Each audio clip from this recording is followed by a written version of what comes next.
비행기가 35,000피트 상공 취리히에서 싱가포르로 향하는 중이었을 때 그 전화가 걸려왔습니다. 기내의 불빛은 희미했고 대부분의 승객들은 잠들어 있었죠. 엔진의 단조로운 윙윙거림만이 영원한 자장가처럼 들려왔습니다.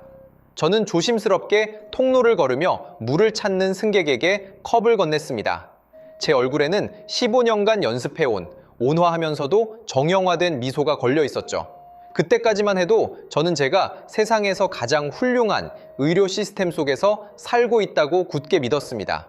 의사가 전화로 제 딸의 심장 수술을 위해 거의 2년을 기다려야 한다고 말하기 전까지는요, 기술적으로 치료가 불가능해서도 병이 희귀해서도 아니었습니다. 그저 소름 끼칠 만큼 간단한 이유 때문이었죠. 아직 제 딸의 차례가 아니라는 것이었습니다. 그 순간 15년 동안 50여 개국을 비행하며 쌓아 올린 마치 기반암처럼 단단했던 저의 세계관에 첫 균열이 생기기 시작했습니다. 그리고 제가 한 번도 깊이 알지 못했던 도시 서울에서 우연히 전혀 다른 답을 듣게 되었을 때 그 균열은 순식간에 메울 수 없는 거대한 균열로 무너져 내렸습니다. 똑같은 질병, 똑같은 위험 등급인데도 처리 방식은 극명하게 달랐습니다. 피할 수 없는 질문 하나가 제 머릿속을 밤낮 없이 맴돌기 시작했습니다. 문제의 근원은 과연 질병 자체일까? 아니면 우리가 의지하며 살아가는 그 시스템일까? 제 이름은 엘라입니다. 스위스 국제항공에서 15년간 근무한 베테랑 승무원으로서 제 삶은 움직이는 지리서와 같았습니다. 뉴욕의 번화함부터 카이로의 흙먼지, 도쿄의 질서정연함부터 리우의 열정까지 50개국이 넘는 전 세계를 누볐죠. 부유한 나라들의 섬세함과 소외감을 보았고 개발도상국들의 혼란과 활력도 목격했습니다. 이러한 독특한 직업 경력은 저에게 다른 사람들이 쉽게 가질 수 없는 시각을 주었고 학문적 전당이나 정치의 중심과는 거리가 먼 평범한 여성인 저에게 세상을 판단할 권리가 있다고 스스로 자부하는 오만한 자신감마저 안겨주었습니다. 이러한 자신감은 맹목적인 애국심에서 비롯된 것이 아니라 수많은 직접적인 관찰과 비교를 통해 형성된 것이었습니다. 긴 비행을 마치고 비행기의 랜딩 기어가 취리히 공항 활주로에 부드럽게 닿는 순간마다 깊은 안도감이 저를 감쌌습니다. 창밖으로는 질서정연한 주기장이 보이고 멀리로는 푸른 산맥이 펼쳐져 있으며 공기 중에는 깨끗하고 평온한 향기가 가득했습니다. 이곳의 모든 것은 정확하고 효율적이며 신뢰할 수 있었죠. 저는 어떤 나라의 공항에서 겪었던 지연과 혼란, 다른 도시거리에서 느꼈던 불안감, 그리고 열악한 의료 환경과 부족한 인프라를 가진 곳들을 떠올리곤 했습니다. 매번의 비교는 제 신념의 탑에 벽돌을 하나씩 쌓아 올리는 것 같았고 더욱 견고하게 만들었습니다. 제 신념 체계는 간단했습니다. 스위스가 바로 그 최적의 정답이라는 것이었죠. 이것은 논쟁의 여지가 있는 가정이 아니라 이미 여러 번 검증된 확실한 사실이었습니다. 동료들이 승무원 휴게실에서 각자의 나라의 세금, 교통 또는 관료주의에 대해 불평할 때 저는 보통 미소 지으며 듣기만 했습니다. 마음속 깊이 저는 그들이 고민하는 모든 문제가 스위스에서는 거의 완벽하게 해결되었다는 것을 알고 있었죠. 이러한 신념은 허공에 떠 있는 누각이 아니었습니다. 그것은 견고한 논리적 토대를 가지고 있었죠. 우리는 세계 최고 수준의 인당지 DP를 자랑했고 우리의 의료 시스템은 유럽뿐 아니라 전 세계적으로 명성이 높았습니다. 우리의 교육, 사회복지, 공공안전은 거의 모든 정량적 지표에서 최상위에 있었습니다. 저는 당시 대부분의 스위스 사람들처럼 우리가 높은 의료보험료를 지불하고 있으니 당연히 최고 품질의 의료 서비스를 누릴 수 있다는 간단한 논리를 당연하게 여겼습니다. 이러한 비싸면 좋다는 사고방식은 우리 문화 속에 깊이 뿌리내려 있었습니다. 선진국은 효율적, 세계 최고는 흠잡을 데 없음이라는 공식들이 제 머릿속에서 자동으로 작동했으며 어떤 실질적인 도전도 받아본 적이 없었습니다. 집만큼 좋은 곳은 없어. 이 말은 저에게 단순히 따뜻한 감상 이상의 의미였습니다. 그것은 저의 개인적인 정체성과 국가적 자부심이 얽힌 지점이었죠. 저의 자부심은 제가 보편적으로 최고라고 여겨지는 시스템 속에 살고 있다는 데서 비롯되었습니다. 저는 이 시스템을 믿었고 의지했으며 당연하게 여겼습니다. 이토록 소중하게 여겼던 시스템이 언젠가 가장 냉혹한 방식으로 제 가장 부드러운 심장에 칼을 꽂을 것이라고는 꿈에도 생각하지 못했습니다. 신념이 견고할수록 그것이 무너질 때의 충격은 더욱 파괴적입니다. 그때의 저는 앞으로 닥쳐올 가족의 위기가 제가 자랑스러워했던 모든 것을 산산조각 내고 제가 한 번도 상상하지 못했던 불안한 진실을 직시하게 만들 줄은 알지 못했습니다. 이 모든 것의 시작은 제 6살 딸 소피였습니다. 소피는 제 세상의 중심이었습니다. 알프스 호수처럼 맑은 파란 눈을 가졌고 웃을 때면 뺨에 2개의 옅은 보조개가 패였습니다. 하지만 이 아름다움에는 잠재적인 그림자가 드리워져 있었죠. 소피는 팔로사징증이라는 복합적인 기형을 동반한 심각한 선천성 심장병으로 진단받았습니다. 이 진단은 마치 망치로 내리친 듯 우리 가족의 평온을 깨뜨렸습니다. 감기나 열 같은 사소한 병이 아니라 언제든 소피의 생명을 앗아갈 수 있는 시한폭탄과도 같았습니다. 의사는 전문적이고 냉정한 어조로 소피가 복잡한 심장 복구 수술을 받아야 한다고 말했습니다. 처음에 두려움이 가신 후 한 줄기 희망의 빛이 비쳤습니다. 스위스에서는 이러한 종류의 수술 기술이 매우 성숙하여 성공률이 약 95%에 달한다고 들었기 때문입니다. 이는 순수한 의학 기술적 측면에서 볼 때 소피가 구할 수 있는 상태라는 의미였죠. 그 말을 듣고 저와 남편은 가슴을 쓸어내렸습니다. 우리는 스위스에 살고 있었고 이곳에는 세계 최고의 의사들과 병원이 있었으며 최고의 보험을 들 수 있는 충분한 경제력도 있었습니다. 당시 저의 생각으로는 남은 일은 그저 절차를 따르고 수술을 예약한 후 딸이 건강을 회복하기를 기다리는 것뿐이었습니다. 저는 이것이 인생길에서 겪는 다소 큰 난관일 뿐이라고 순진하게 생각했습니다. 그러나 저를 진정으로 무너뜨린 것은 질병의 위험성도 수술의 복잡성도 아니었습니다. 그것은 차갑고 감정 없는 숫자였습니다. 매우 중요한 수술 전 상담에서 담당 의사가 수술 계획을 상세히 설명한 후 대수롭지 않게 대기 명단을 언급했습니다. 저는 그때 깊이 생각하지 않고 길어야 몇 주나 한두 달이겠거니 했습니다. 하지만 의사의 다음 말은 저를 얼음물에 빠뜨렸습니다. 현재 일정상 수술 대기 시간은 약 18개월에서 24개월입니다. 18개월에서 24개월. 그 말은 진료실의 고요한 공기 속에서 울려 퍼졌고 단어 하나하나가 무거운 납덩이처럼 제 심장을 강타했습니다. 저는 얼어붙은 차에 믿을 수 없다는 듯 의사를 바라보며 혹시 잘못 들은 것은 아닌지 의심했습니다. 2년이라고요? 며칠, 몇 주가 아니라 2년. 제 머릿속은 텅 비었고 그 긴 시간과 날마다 약해지는 딸의 몸을 연결시킬 수가 없었습니다. 거대하고 불합리한 모순이 제 눈앞에 펼쳐졌습니다. 한편으로는 우리의 시스템이 세계 최고 수준의 의료 기술을 보유하고 있어 성공률 95%에 달하는 정교한 수술을 수행할 수 있습니다. 다른 한편으로는 이 시스템이 제때 치료를 제공할 수 없다는 것이었습니다. 능력은 있지만 속도는 없었습니다. 그리고 소피에게는 시간이 생명이었습니다. 소피의 병세는 관료적인 절차가 진행되기를 조용히 기다려주지 않을 것입니다. 심장의 힘겨운 박동 하나하나가 아득히 먼 수술 날짜와의 경주였습니다. 등골에서 차가운 기운이 솟아올라 사지까지 퍼지는 것을 느꼈습니다.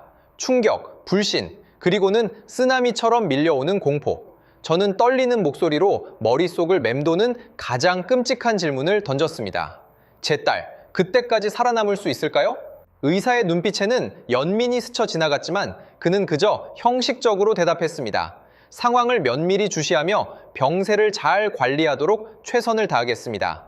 이 위로의 말은 제 귀에는 차가운 사형 선고처럼 들렸습니다. 그것은 잔인한 사실을 인정하는 것이었습니다. 시스템의 효율성이 생명의 길이를 결정한다는 것을요. 자, 그 순간 저는 처음으로 이전에 한 번도 생각해보지 않았던 질문을 깊이 깨달았습니다. 최고 수준의 의료 품질이 곧 즉각적인 의료, 접근성을 의미하지는 않는다는 것을요. 수술의 높은 성공률이 올바른 시점에 이루어지지 않는다면 우리에게 무슨 의미가 있을까요? 그것은 마치 어떤 자물쇠에든 열 수 있는 열쇠를 가지고 있지만 불타는 집에 갇혔을 때 그 열쇠를 받기까지 2년을 기다려야 한다는 말을 듣는 것과 같았습니다. 자, 고칠 수 없는 게 아니라 고칠 시간이 없는 것이다. 이 말은 그 시기 동안 제 머릿속을 맴도는 악몽이 되었습니다. 그것은 우리가 자랑스러워했던 시스템 뒤에 숨겨진 차갑고 경직된 작동 논리를 드러냈습니다. 저는 처음으로 더 이상 수동적으로 기다릴 수 없다는 것을 깨달았습니다. 제 딸을 위해 시스템 밖에서 살 길을 찾아야만 했습니다. 절망감이 조수처럼 저를 덮쳤지만 바로 그 절망이 어머니로서의 모든 투지를 불태웠습니다. 그날부터 제 삶은 완전히 바뀌었습니다. 낮에는 여전히 제복을 입고 10,000m 상공에서 미소를 지으며 서비스했지만 밤에는 전 세계 호텔방에서 미친 듯이 정보를 수집하는 사람이 되었습니다. 제 노트북 화면에는 항상 10여 개의 브라우저 창이 열려 있었고 전 세계 최고의 심장 전문 병원, 권위 있는 소아, 심장외과 의사, 그리고 다양한 국제진료 포럼을 검색했습니다. 저는 직업의 이 점을 활용하여 제가 아는 모든 동료와 친구들에게 부탁하여 그들이 거주하는 나라의 의료 정보를 알아봐 달라고 했습니다. 시간과의 싸움인 전 세계적인 검색이 그렇게 저의 절망에 의해 시작되었습니다. 우리의 첫 번째 목적지는 이웃나라 독일이었습니다. 독일의 의료 수준 또한 세계적으로 명성이 높았고 문화적, 지리적으로도 스위스와 가까웠습니다. 여러 경로로 연락을 취한 끝에 뮌헨의 한 최고 병원으로부터 빠르게 답변을 받았습니다. 그들의 수술 계획은 스위스와 비슷했고 성공률 또한 안심할 만했습니다. 그러나 핵심 문제인 시간에 관해서는 다시 희망이 희미해졌습니다. 그들이 제시한 대기 시간은 약 14개월이었습니다. 스위스보다는 짧았지만 1년 이상의 대기 시간은 소피의 연약한 심장에게 여전히 큰 도박이었습니다. 게다가 외국인 환자로서 수술 및 입원 예상 비용이 거의 2천만 엔 약 13만 스위스 프랑에 달했습니다. 너무 오랜 시간과 높은 비용 때문에 독일은 무거운 마음으로 제외되었습니다. 다음으로 우리는 대서양 건너 미국으로 눈을 돌렸습니다. 보스턴 아동병원, 메이오 클리닉, 귀에 익은 이 이름들은 한때 저에게 큰 희망을 주었습니다. 미국의 의료 시스템은 유연성과 시장성으로 유명해서 저는 순진하게도 우리가 돈을 지불하기만 하면 시간을 살 수 있을 것이라고 생각했습니다. 실제로 몇몇 최고의 병원들은 우리가 자비로 부담할 경우 몇 달 안에 수술을 예약할 수 있다고 답변했습니다. 그러나 이메일로 견적서가 도착했을 때 길게 늘어선 숫자들은 저를 완전히 절망에 빠뜨렸습니다. 예상 비용은 3천만에서 5천만 엔, 약 20만에서 35만 스위스 프랑 사이였고 이는 발생할 수 있는 합병증 치료비와 우리 세 가족이 현지에서 장기간 생활하는 비용은 포함되지 않은 것이었습니다. 이것은 천문학적인 액수였고 우리 가족의 감당 능력을 훨씬 넘어섰습니다. 모든 재산을 처분한다 해도 이 돈을 마련하기 어려울 것 같았습니다. 시간, 비용, 품질.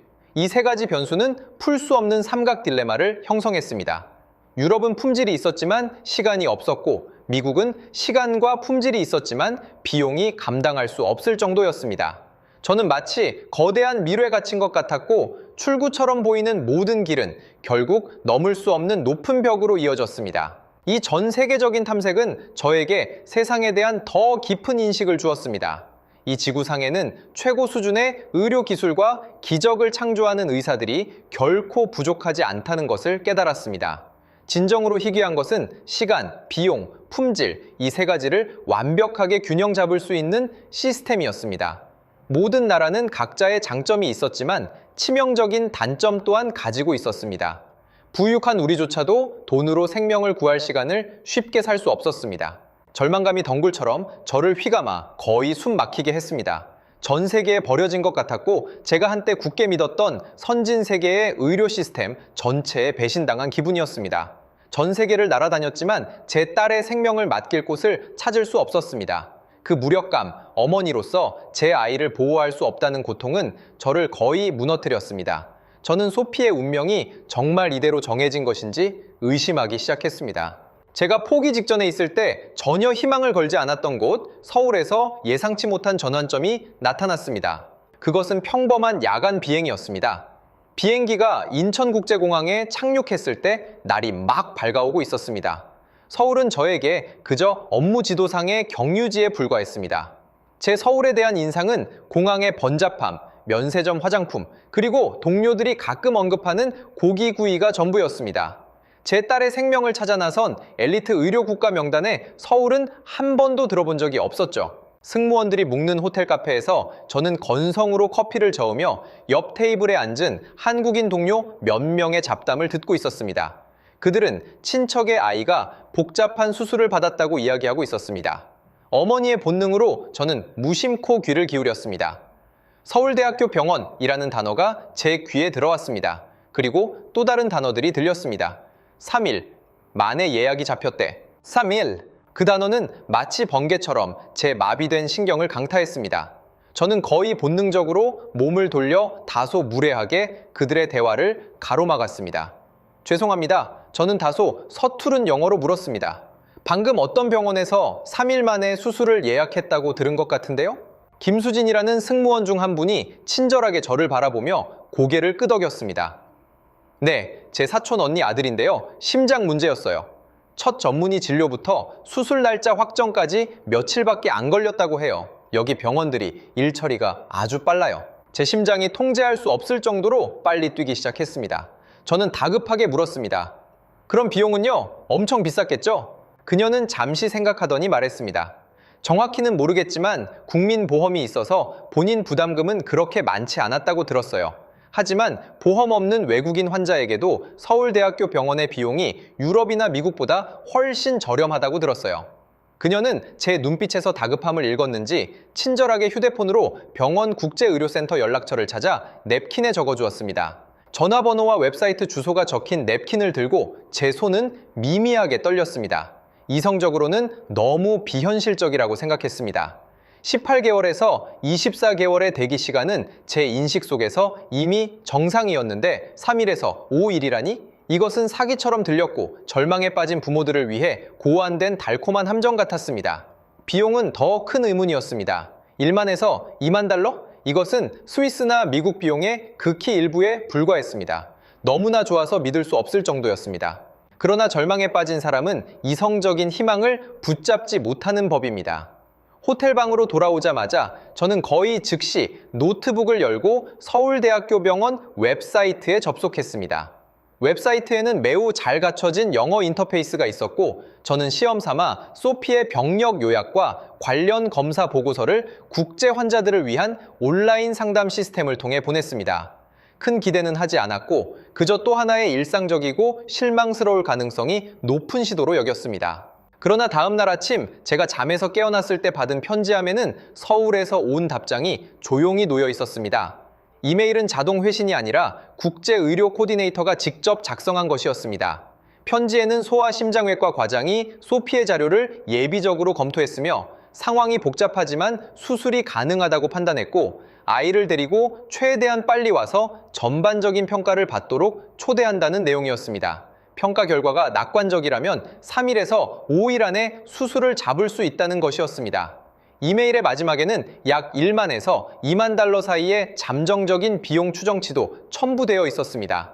그 순간 저는 화면 속 글자를 응시하며 3번을 반복해서 읽었습니다. 글자 하나하나는 너무나 선명했지만 함께 조합되자 너무나 초현실적으로 느껴졌습니다. 24개월 대 3일. 이 엄청난 숫자의 대비는 마치 격렬한 지진처럼 저의 모든 인지체계의 근간을 흔들었습니다. 이것은 더 이상 효율성의 높고 낮음의 문제가 아니었습니다. 이것은 두 개의 완전히 다른 종이었습니다. 저는 그 배후의 차이가 더 첨단적인 공상과학 영화에 나올 법한 의료기술에 있는 것이 아닐 수도 있다는 것을 깨달았습니다. 스위스의 기술은 이미 충분히 훌륭했습니다.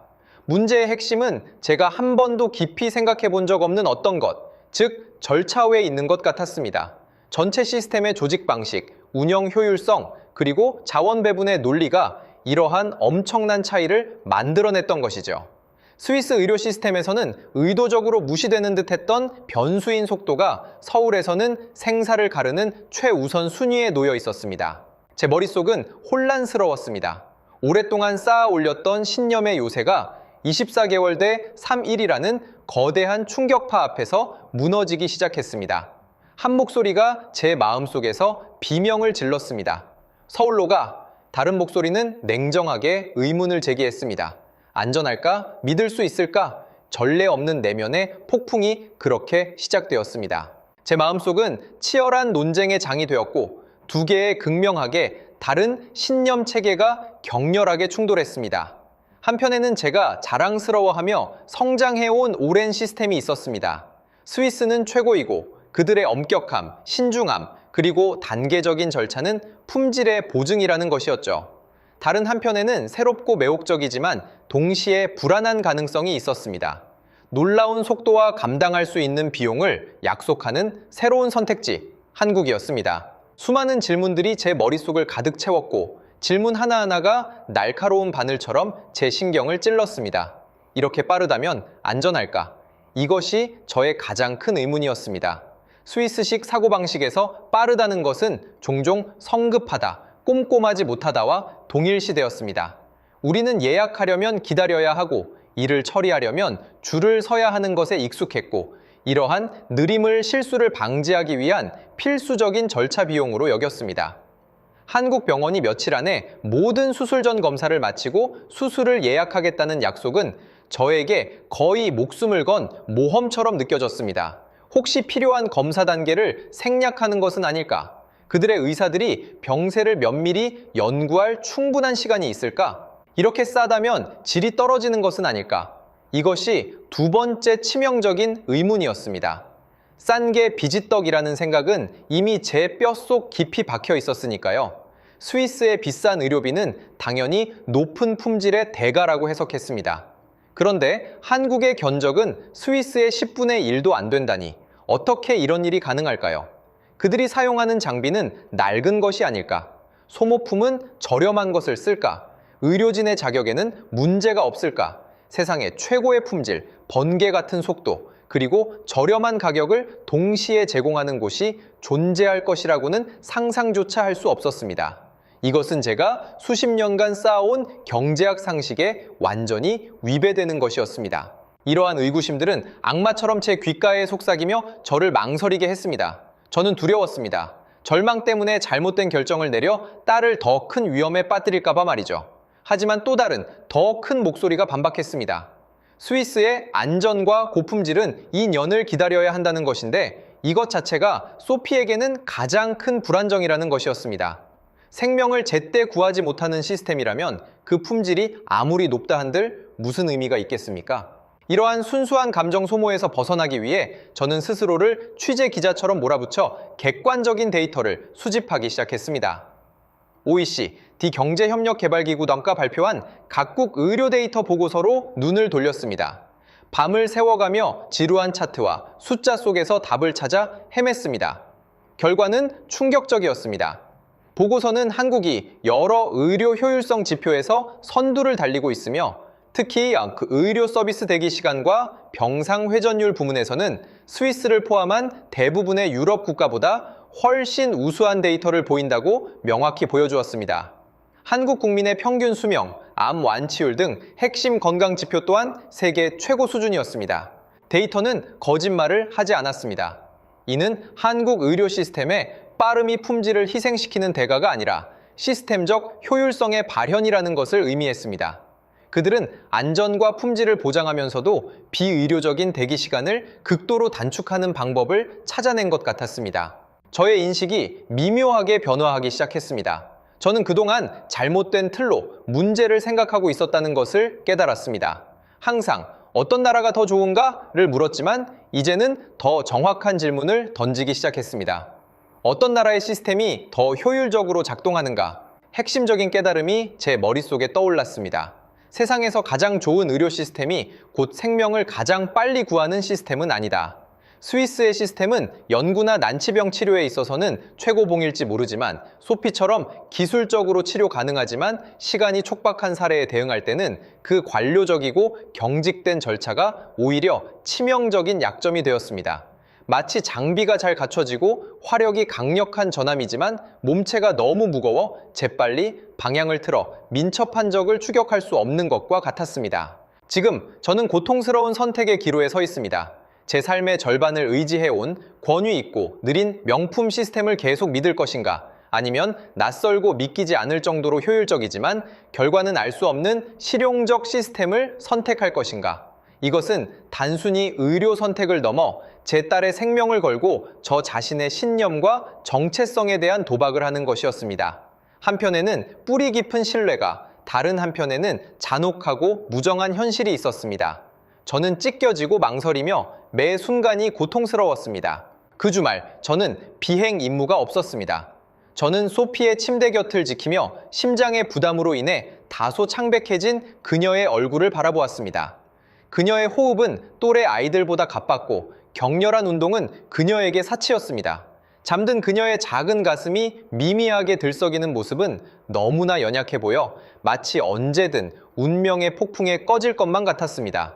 그 순간 저는 국가의 명예, 시스템의 우월성에 대한 내면의 논쟁이 얼마나 허무하고 사치스러운 것인지 깨달았습니다. 이것은 더 이상 추상적인 비교 문제가 아니었습니다. 피가 흐르는 생사가 걸린 선택의 문제였습니다. 제 앞에는 단 2가지 선택지가 있었습니다. 스위스에서 아득히 먼, 그러나 가장 안전하다고 주장하는 수술을 기다리며 소피의 몸 상태가 긴 기다림 속에서 악화될 가능성을 그저 바라만 볼 것인가?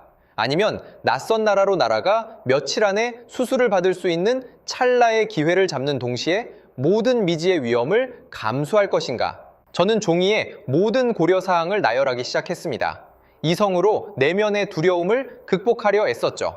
시간, 스위스 18에서 24개월, 한국 3에서 5일. 이 항목의 비교는 너무나 잔혹하여 어떤 여지도 남기지 않았습니다.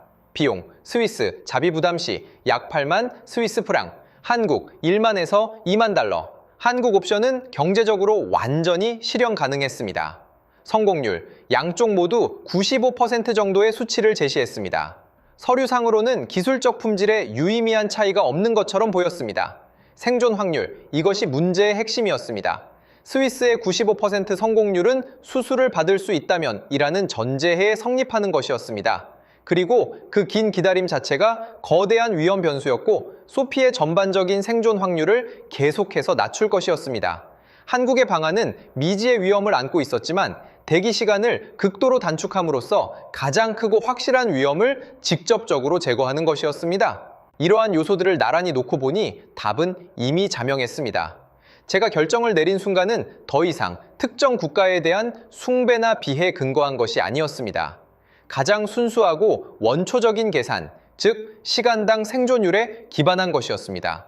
제 딸에게 가장 높은 생존 확률을 가져다 줄 선택지를 택하는 것이었습니다. 저는 과거의 신념, 즉 스위스가 최고라는 따뜻하고 안락한 고치를 버려야만 했습니다. 제 딸의 생명 앞에서는 저의 국가적 자부심이 아무 가치도 없다는 것을 인정해야만 했습니다. 새롭고 불확실성으로 가득 찬 위험을 받아들여야만 했습니다. 그 속에 가장 큰 희망이 담겨 있었으니까요. 저는 남편에게 다가갔습니다. 그 역시 같은 불안감에 시달리고 있었습니다. 저는 말했습니다. 우리 서울로 가요. 제 목소리는 크지 않았지만 비정상적으로 확고했습니다. 그는 저를 바라보았고 제 눈빛에서 모든 것을 읽었습니다. 그는 의문을 제기하지 않고 그저 제 차가운 손을 꽉 잡았습니다. 이 결정은 우리 딸의 생명을 우리가 전혀 알지 못하는 의료 시스템, 한 번도 만나본 적 없는 의사들에게 맡기는 것을 의미했습니다. 하지만 우리는 다른 선택지가 없었습니다. 우리가 선택한 것은 한국도 스위스도 아니었으니까요. 우리가 선택한 것은 제 딸을 살릴 수 있는 곳이었습니다. 이것은 큰 도박이었고 우리의 모든 것이 걸려 있었습니다. 서울행 비행기는 우리 가족 운명의 전환점이 될 것이었습니다. 우리가 결정을 내린 후 비행기가 인천공항에 착륙하기까지는 일주일도 차에 걸리지 않았습니다. 이 기간의 매일은 마치 죽음과 경주하는 것 같았습니다. 우리는 가장 빠른 속도로 비자를 발급받고 비행기 표를 예약했으며 서울대학교 병원 국제 코디네이터와 긴밀하게 소통했습니다. 상대방의 효율성과 전문성은 우리에게 첫 위안을 주었습니다. 모든 질문에는 몇 시간 내에 이메일로 답변이 왔고 모든 서류는 어떻게 준비해야 하는지 명확하게 안내받았습니다.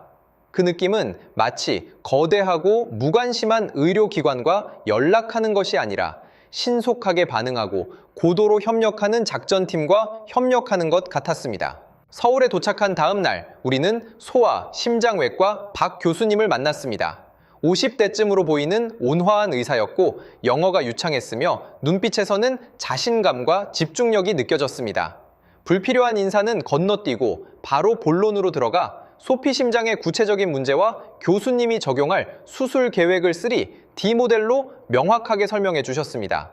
그의 설명은 매우 섬세했고 발생할 수 있는 모든 위험과 대처 계획에 대해서도 설명했습니다. 우리가 던지는 모든 질문에 박 교수님은 매우 인내심 있고 논리적으로 답변했습니다. 1시간의 면담이 끝났을 때 우리 마음속 마지막 의구심마저 사라졌습니다. 우리가 느낀 것은 최고의 전문성과 생명에 대한 경외심이었습니다.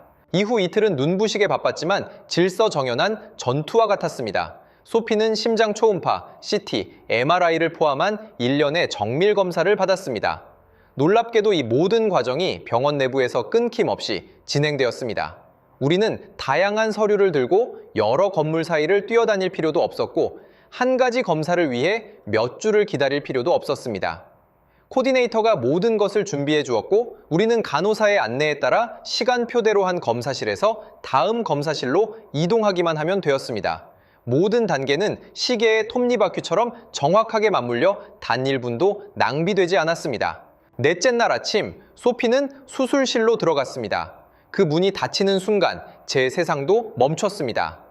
이후 6시간은 제 생애 가장 긴 기다림이었습니다. 남편과 저는 수술실 밖 의자에 앉아 말없이 서로의 차가운 손을 꽉 잡았습니다. 저는 지난 며칠간의 경험을 계속 떠올렸고 그 비현실적인 느낌은 여전히 남아 있었습니다. 스위스에서 몇 달, 심지어 1년 이상 걸렸을 수술 전 절차가 이곳에서는 72시간 안에 압축되었습니다. 이것은 단지 빠르다는 것을 넘어 환자의 생명을 모든 행정 절차보다 우선시하는 경외로운 효율성이었습니다. 수술실의 불이 빨간색에서 초록색으로 바뀌고 박 교수님이 마스크를 벗으며 수술이 아주 잘 끝났습니다 라고 말씀하시는 순간 몇 달간 쌓였던 저의 압력과 공포가 한순간에 무너져 내렸습니다. 저는 의자에 주저앉아 펑펑 울었습니다. 스위스에서 2년이라는 집행유예를 선고받았던 생명이 이곳에서 100시간도 차에 되지 않아 다시 태어난 것입니다. 한때 너무 좋아서 비현실적이라고 생각했던 그 약속이 이렇게 가장 현실적이고 강력한 방식으로 제 눈앞에서 실현되었습니다. 한때 불가능하다고 여겼던 기적이 이렇게 조용히 일어났습니다. 이 모든 것은 저에게 속도가 반드시 품질을 희생시키는 것은 아니라는 것을 말해 주었습니다. 시스템이 충분히 효율적으로 설계되고 조직되었을 때 속도 그 자체가 품질의 일부이며 최고 수준의 휴머니즘이라는 것을요. 소피는 중환자실에서 이틀을 보낸 후 일반 병실로 옮겨졌습니다. 그녀의 회복 속도는 우리의 예상보다 빨랐습니다. 일주일 후 그녀는 이미 침대에서 내려올 수 있었고 얼굴에는 오랜만에 혈색이 돌기 시작했습니다. 병실의 간호사들은 부드럽고 세심했습니다. 그들은 단순히 의사의 지시를 수행하는 기계가 아니라 가족처럼 소피가 밥을 먹도록 인내심 있게 달래고 이야기를 들려주었습니다. 전체 의료 경험은 효율적일 뿐만 아니라 인간적인 따뜻함으로 가득했습니다. 퇴원하는 날 우리는 진료비를 정산하러 갔습니다. 최종 청구 금액은 약 1만 8천 달러였습니다. 이 수치는 그들의 초기 견적과 거의 완벽하게 일치했습니다. 스위스에서는 최대 8만 스위스 프랑, 미국에서는 수십만 달러에 달하는 비용과 비교하면 이 가격은 너무나 친근하게 느껴졌습니다. 하지만 우리가 받은 것은 세계 최고 수준의 가장 시기적절한 의료 서비스였습니다. 이 경험은 가치에 대한 저의 이해를 완전히 뒤바꿔 놓았습니다. 저는 한때 높은 가격이 곧 높은 품질이라고 생각했습니다. 하지만 이제는 진정으로 효율적인 시스템은 비용을 통제하면서도 최고의 결과를 제공할 수 있다는 것을 깨달았습니다. 한국의 의료 시스템은 마치 정밀하고 최적화된 알고리즘 같았습니다. 불필요한 지연과 낭비를 모두 제거하고 모든 자원을 문제 해결이라는 핵심 목표에 집중시켰습니다. 이곳의 효율성은 단순히 의사의 기술만이 아니었습니다. 그것은 모든 세부 사항에 나타났습니다. 빠른 진단 절차, 끊김없는 검사 연계, 간소화된 행정 절차, 투명한 비용 체계, 그리고 의료진 간의 능숙한 협력까지 이 모든 것이 합쳐져 강력하고 환자의 생명을 중심으로 하는 운영 체계를 구성했습니다. 저는 마침내 효율성이라는 것이 추상적인 구호가 아니라 수많은 최적화된 세부 사항들이 함께 만들어낸 결과라는 것을 이해했습니다. 그것은 속도와 비용, 그리고 궁극적으로는 치료 결과와도 관련이 있었습니다. 이 세 가지의 완벽한 결합이야말로 진정한 효율성이었습니다. 지옥에서 천국으로 향하는 듯한 이 경험은 마치 망치처럼 저의 옛 인지 체계를 산산조각 냈습니다. 스위스가 세상에서 가장 좋은 곳이라는 신념, 한때 저의 정체성과 국가적 자부심을 지탱했던 주춧돌이 완전히 무너졌습니다. 스위스가 나쁘다는 말을 하려는 것은 아닙니다. 스위스의 장점은 아름다운 환경, 안정된 사회, 완벽한 복지 등 삶의 여러 측면에서 빛을 발합니다. 하지만 생명 구하기라는 가장 근본적이고 긴급한 필요 앞에서 그들이 자랑스러워했던 엄격하고 느린 시스템은 너무나 창백하고 무력하게 보였습니다. 저는 고통스럽게 깨달았습니다. 제가 과거에 가졌던 판단 기준이 얼마나 단일하고 피상적이었는지 말입니다. 높은 DP, 높은 복지, 높은 소비를 좋음과 동일시했지만 시스템의 진정한 좋음이 위기에 대처하는 능력에 나타나야 한다는 것을 깊이 생각해 본 적이 없었습니다. 평소에 아무리 완벽해 보이는 시스템이라도 가장 중요한 순간에 국민을 보호할 수 없다면 그 완벽함은 얼마나 진정한 가치를 가질까요? 이 경험은 저에게 본질적인 문제를 깨닫게 했습니다. 의료, 특히 생사가 걸린 순간에는 그것이 단순히 과학적인 문제만이 아니라는 것을요. 그것은 조직학적, 물류학적 문제입니다. 한 나라가 노벨상급 의사를 보유하고 있더라도 환자가 그를 만나기 위해 2년을 기다려야 한다면 그 시스템은 실패한 것입니다. 생사를 결정하는 것은 종종 기술의 상한선이 아니라 절차의 하한선인 경우가 많습니다. 전체 시스템의 조직 효율성, 자원 배분 능력, 그리고 대응 속도가 결국 한 사람이 살아남을 것인지 아니면 긴 기다림 속에서 죽음을 맞이할 것인지를 결정합니다. 사람을 구하는 일은 결국 시스템 공학이다. 이것이 제 딸의 생명을 통해 얻은 가장 깊은 깨달음입니다. 그것은 국가의 부유함이나 발전 정도와 관련이 있지만 절대적인 인과관계는 아닙니다. 한 국가가 그리 부유하지 않더라도 시스템이 충분히 합리적이고 인간 중심적으로 설계되어 있다면 중요한 순간에 겉보기에는 더 강대해 보이는 국가보다 더 놀라운 생명력을 폭발시킬 수 있습니다. 소피가 회복하는 동안 우리는 서울의 작은 아파트를 빌려 한 달 가까이 머물렀습니다. 이 기간은 저에게 우리의 미래에 대해 생각할 충분한 시간을 주었습니다. 중대하고 어쩌면 다소 미친 결정이 제 마음속에서 서서히 구체화되고 있었습니다. 돌아갈 것인가? 우리가 익숙하고 편안하며 전 세계가 부러워하는 스위스로. 아름다운 풍경은 있지만 의료 시스템이 우리를 서늘하게 만들었던 곳으로. 소피가 앞으로 정기적인 심장 검진을 받아야 한다는 생각만 해도 어떤 돌발 상황이 발생할 경우 다시 그 절망적인 기다림에 빠질 수도 있다는 생각만 해도 저는 몸서리 쳤습니다. 저는 돌아갈 수 없었습니다. 더 이상 모든 것이 괜찮은 척할 수 없었고 한때 제가 자랑스러워했지만 제 딸의 생명을 앗아갈 뻔했던 그 시스템 속에서 마음 편히 살 수 없었습니다. 이 결정은 순간적인 충동이 아니었습니다. 우리 가족의 미래 안전을 고려한 심사숙고 끝에 전략적 결정이었습니다. 제가 우선순위에 둔 것은 더 이상 창밖 풍경이 얼마나 아름다운지, 사회복지가 얼마나 좋은지가 아니었습니다. 제 가족이 생명의 위협에 처했을 때 제가 가장 효과적인 치료를 즉시 받을 수 있는지 여부였습니다.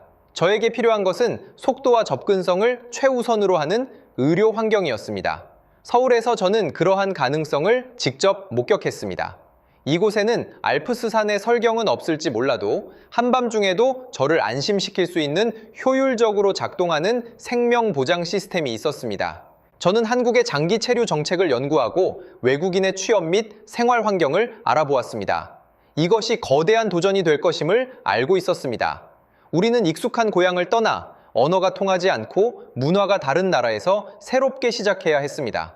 하지만 소피의 건강과 미래에 비하면 이 모든 어려움은 보잘것없었습니다. 결국 저는 회사에 사직서를 제출했고 남편도 인터넷을 통해 한국에서의 일자리를 찾기 시작했습니다. 우리의 친구들과 가족들은 이 결정에 충격을 받고 이해하지 못했습니다. 그들은 우리가 왜 스위스의 천국 같은 삶을 포기하고 그들이 보기에는 상대적으로 덜 좋은 나라로 가는지 이해할 수 없었습니다. 저는 구구절절 설명하지 않았습니다.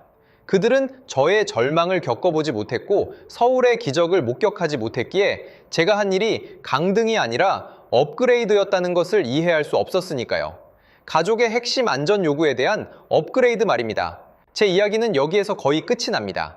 이 이야기는 어떤 나라가 더 위대하다고 비교하려는 의도도, 제가 깊이 사랑했던 고향을 폄하하려는 의도도 아닙니다. 그저 선택에 대한 이야기, 극한 상황에 처한 어머니가 좋음과 나쁨, 선진과 낙후를 재정의할 수밖에 없었던 과정에 대한 이야기일 뿐입니다. 결국 저는 시스템의 좋고 나쁨을 결정하는 것은 평온한 날들에 보여주는 화려함이 아니라 폭풍이 닥쳤을 때 그것이 견고하고 믿을 수 있는 방주가 될 수 있는지 여부라는 것을 깨달았습니다. 어떤 나라가 더 부유하고 명성이 높은지가 아니라 어떤 나라의 시스템이 생명의 시간적 가치를 더 존중하도록 설계되었는지 말입니다. 시간은 생명에게 있어서 결코 함부로 늘릴 수 있는 변수가 아닙니다. 의료 분야에서 시간은 생명 그 자체입니다. 시스템의 운영 효율성이 2년의 기다림을 3일로 단축할 수 있다면 그것이 바꾸는 것은 단순히 두 숫자의 차이만이 아닙니다. 이 년과 3일 사이에는 살아있는 생명이 놓여 있기 때문입니다. 이것이 제가 생사의 여정을 직접 겪으며 받아들일 수밖에 없었던 모든 사실입니다. 어쩌면 많은 사람들의 상상과는 다를 수도 있고 심지어 뿌리 깊은 관념에 도전할 수도 있습니다. 하지만 저는 변명할 생각은 없고 제가 목격한 것을 있는 그대로 이야기하고 싶을 뿐입니다. 이제 당신의 생각을 듣고 싶습니다. 당신의 생각에 시스템의 좋고 나쁨을 측정하는 궁극적인 기준은 무엇이어야 할까요? 경청해 주셔서 감사합니다.